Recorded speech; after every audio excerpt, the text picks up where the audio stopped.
Marami na ngayong mga Pinoy ang naeenganyong magtayo ng sarili nilang franchise business na nalilinya sa pagkain. Di kalakihan ang puhunan kaya madaling simulan. Sa ganitong negosyo, marami na ang umasenso at naging bahagi dyan ang Philtrepreneur, isa sa leading franchiser ng food stalls nationwide. Kaya Philtrepreneur, it is Filipino entrepreneur because the goal of the company is to educate people to start and learn their own business. Ang Philtrepreneur ay isang kumpanyang para sa mga gustong pumasok sa franchising.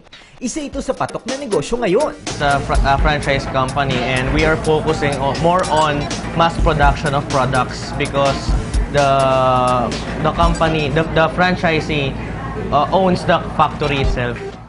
Ang kanilang prangkisang food carts at products ay kalat na sa buong bansa. Sa pagpili ng food cart business, kailangan mong maging praktikal. Pumili ka ng isang food cart business na maliit lang ang kapital pero sigurado ang kita. O di naman kaya ay halos wala. Meron ba nun? Meron! May dalawang paraan para maging miyembro ng Philtrepreneur. Una, maging isang franchisee. Meron kaming Pinoy Pao, Stir Fry Noodles, and Jopay Siomai, Josh Shawarma. Meron tayong bago ngayon yung Icy Pink, which is the scramble. So, mabili siya ngayon kasi season. Ang pinaka-best seller namin ngayon is yung Pinoy Pao and the O Noodles.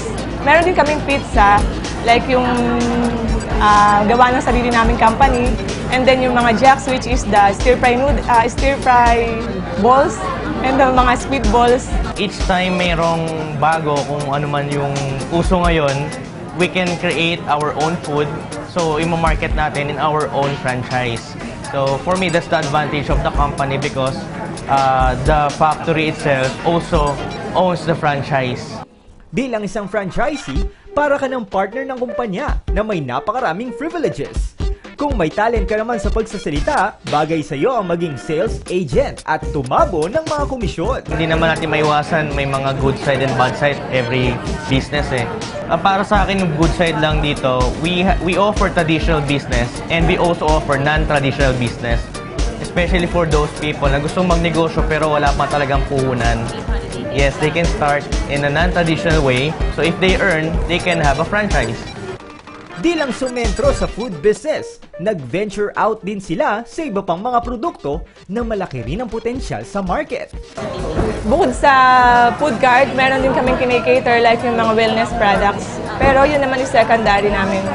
Like yung mga coffee, mga Kojic soap, yun. Kasama yun doon sa MLM. Guys, once na nag-franchise kayo, kasama na sa package yung loading business. Napakahilig ng Pinoy sa pagkain, kaya ang Philtrepreneur ay laging gumagawa ng mga pagkaing siguradong papasa sa panlasang Pilipino. We invite everyone to visit our office. We are located here in 33, letter E, Annapolis Street, Green Hills, San Juan. And you can also visit our website. It's www.philtrepreneur.com and www.thefilipinodream.com. Ang Philtrepreneur team will make many Pinoy's dream to come true.